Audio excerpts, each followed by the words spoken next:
Thank you, Mr. Chairman, and thank you to our witnesses for being here today.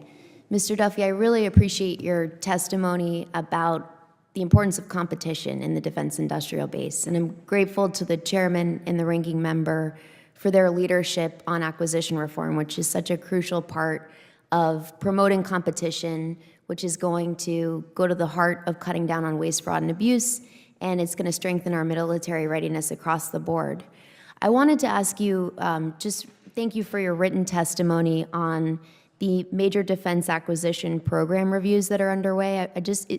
From your testimony, I take it that these reviews are still ongoing. Is that the case? That is correct, yes. And I did notice that it's a 90-day review, so I'm just curious if you have a sense of, from the April 9th executive order, when you expect your review to be complete? So we do have an initial review that we're working through that will support deliverable to the White House. I know we're a little late on that, but we're working towards that initial review, which was a combination of conversations with the programs and an analysis of the data that's available. But I think we're viewing the MDAP review process as continuous, right? It's a constant opportunity for us to evaluate the performance of those programs and engage with those program leaders to ensure that we're providing the top cover and support they need to execute. I couldn't agree more. It should be an ongoing review. How many programs are you looking at overall? Is it 72? That's correct, 72 MDAPs. And can you tell us now, of these programs that you've reviewed, are there any programs that are on schedule?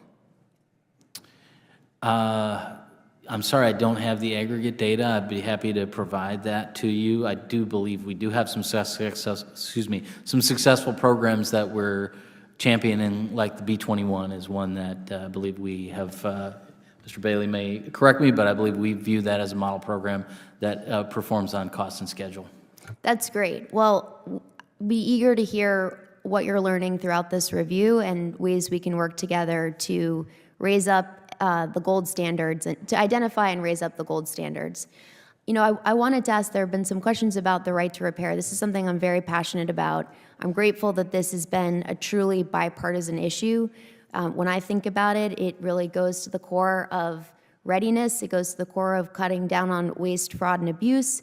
I want to ask you, as we look at, there are, of course, some technical issues to work out, some big questions about how we balance priorities and imperatives, but as we look towards implementation, I'm curious if there are particular systems that come to mind for you that you would say we should be focused on and prioritizing as we work to maximize readiness and reduce the risks to our service members? I'm not sure that I've got a specific system, but I can talk you through kind of the thinking, right? I mean, the one, of course, priority is the criticality of systems to the warfight, right? All our systems are important, but which ones are critical and how does that measure against the current operational readiness? And then how does that measure against our dependency on ensuring that they're sustained? So I think that would be part of, as we're working through those MDAP reviews, not just thinking about where are we in terms of developing and procuring those systems, but how are we thinking about what it would be required for us to maintain a whole of life cycle plan to address sustainment and I mean, traditionally two-thirds the cost of a weapon system is in the sustainment of it. And so ensuring that we're thinking ahead when we're acquiring a system to manage the cost and the ability for us to sustain that system throughout its life cycle needs to be paramount. Well, I thank you for that and look forward to continuing the conversation. You know, my home district, New Hampshire, is home to a number of small businesses that are really crucial to our nation's submarine and shipbuilding programs. These companies are really at the core of supporting DoD and the Navy in meeting their 2+1 Virginia-class and Columbia-class submarine manufacturing goal.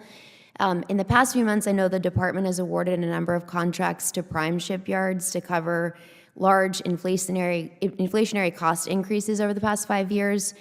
Small businesses in my district have said that they're facing the exact same challenges. So I wanted to ask you, Mr. Duffy and Mr. Potter, too, and I'll ask you this on the questions for the record, too, but I'm curious to know more about the department's approach to assisting small businesses, second and third tier suppliers like the ones in my district who are also experiencing these challenges. And those answers have to be for the record.